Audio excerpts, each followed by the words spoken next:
Hi, I'm Jason Bomar with LA Networks. I'm the principal engineer here.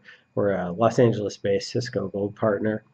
And today we're going to be taking a look at AAA, particularly TACACS authentication, and how to get that configured. It's fairly straightforward. There's one little thing at the end you need to be sure to set on your ACS server, and but it's nothing magical here. But let's face it, this is kind of critical, and it does support full AAA, and we'll go ahead and take a look at that now. Let's get started.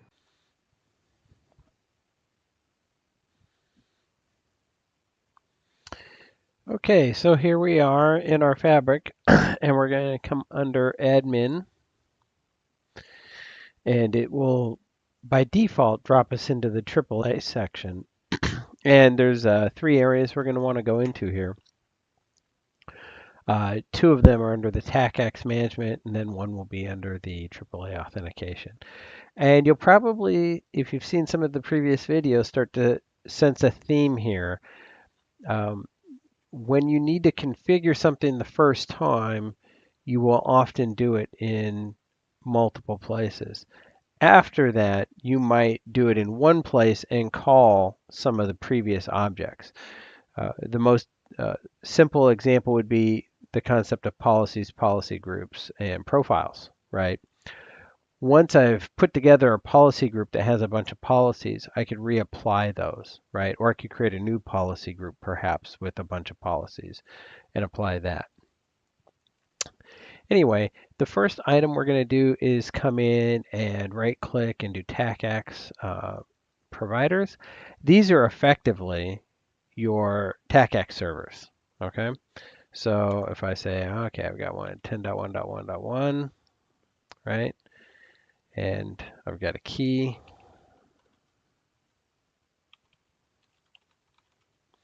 Now I don't have a TACACS server, so we'll configure all this, but at the end I can't log in via TACACS.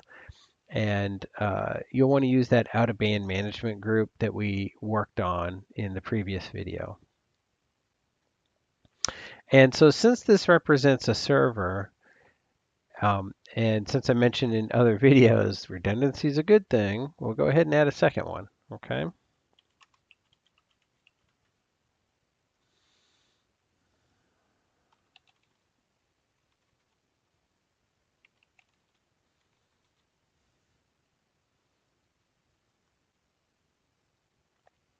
Okay. And if you've set up TACACS in NXOS or iOS in the past, you know that you can have multiple servers, and then the order you place them into the configuration is typically the order that the device will go to for authentication. So, if device one, if the first device in the configuration is available, that's the one it goes to. If that one times out, it'll try the second one. And we have a similar concept here. If we come down our next step after we configure our servers, and by the way, this is a one-to-one relationship. You want one TACACS provider for every one ACS server that you have in your environment. And I might even argue, even if you have them regionally, you might want to put them all in on all APICs.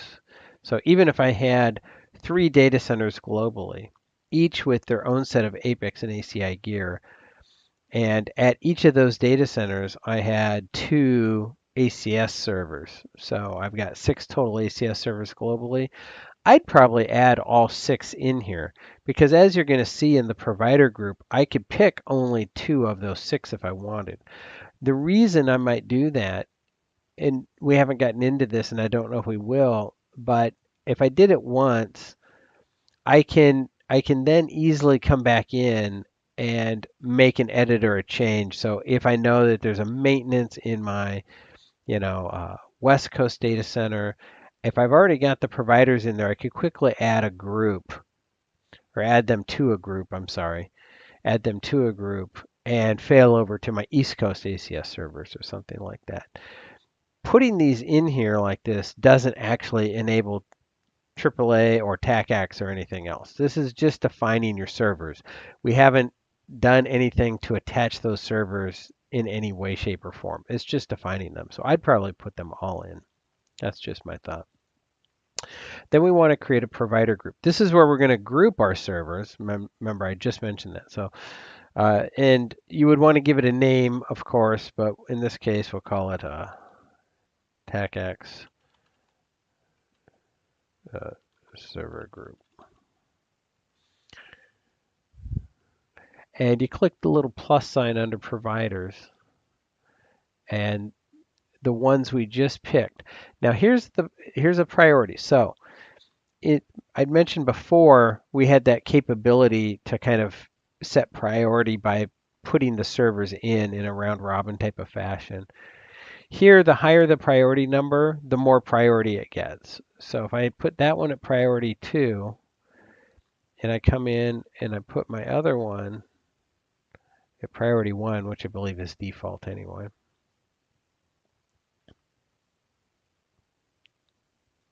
and then submit, what that effectively means, let's take a look at that object real quick. What that effectively means is it's always going to try 10.1.1.1 first and only go to 10.1.1.2 if there's a timeout. Okay? So that's how we would set priority. And again, you could have many of these servers in here, right? These are just one-to-one mappings. Each provider equals one server. This is one-to-one. This is many-to-one, meaning one group here could go to many TACAC servers. Now, I wouldn't necessarily recommend that. Your timeout values could end up getting extraordinary, but you could do that. Anyway, so even with this, I still don't actually have, I haven't, so I've now created my providers, I've created my group. I need to actually attach my group to a login mechanism. And it's probably not surprising we're going to come in under AAA authentication and login domains. There is a fallback domain. This effectively allows you to keep your local access. So if it comes by default with an admin account that you set up when you go through an initial script. You probably want to keep that fallback, but you probably also want to come in and create a login domain.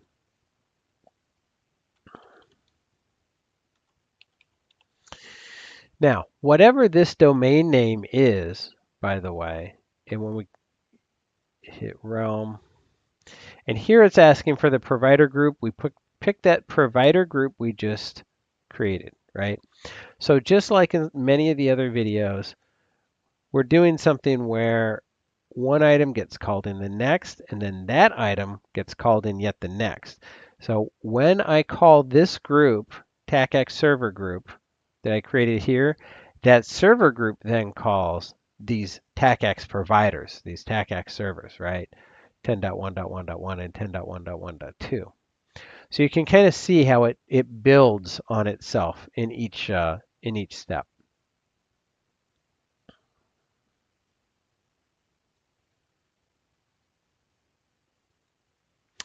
So I can't submit this. This is because I'm on a simulator that doesn't support this. So I don't have the ability to change the login domain. So normally at this point, I would go ahead and hit submit.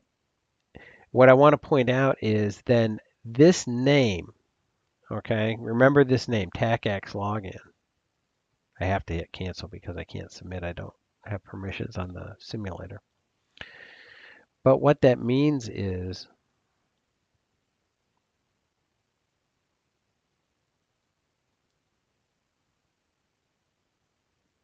when I configure that, okay, when I configure that, I'll have a new box in here that allows, it'll be a drop-down box, and it allows me to pick whatever domain I just created. So if it's TACX login, then I would click the down arrow and select TACX login, okay?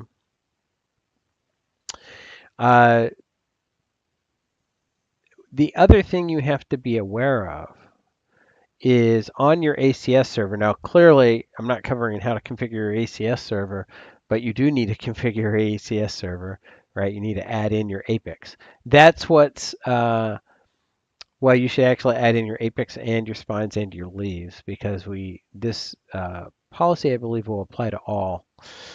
But once you've added those in, you also need the TACAX server to return back an attribute value pair, an AV pair, assuming that what you want is a domain admin across all tenants, right? A fabric admin, basically. This is what needs to be returned as an AV pair from the ACS server. So it's shell colon domains equals all slash admin. Okay. If you wanted something more complex, that's clearly also supported, and we might do a video in the future on RBAC, but at this time I don't really have the capability to demo that very well. But we might do one anyway. Maybe I'll think of a neat way to kind of conceptualize it, but at the moment this is what we have. That's it. Once I have this and my ACS set up and I've done those other steps, uh, as I mentioned, when you log out and log back in, you can select your login domain to be the whatever you created. In our case, it was TACAX login, I think. In your case, it's whatever you created. And then you're going in through TACAX, right? You still have your fallback, so you could log in locally. So if you have a local admin account or something along those lines, or TACAX happens to be out for a maintenance or something, you can always do a local login. You could get rid of the fallback or you can change those behaviors. There is a lot of flexibility here, but right now I'm just trying to show you kind of at the bootstrap level how would I get AAA working for TACAX authentication? And that's about it. That's really all there is to it. As always, if you have suggestions or questions, please let me know. Thanks.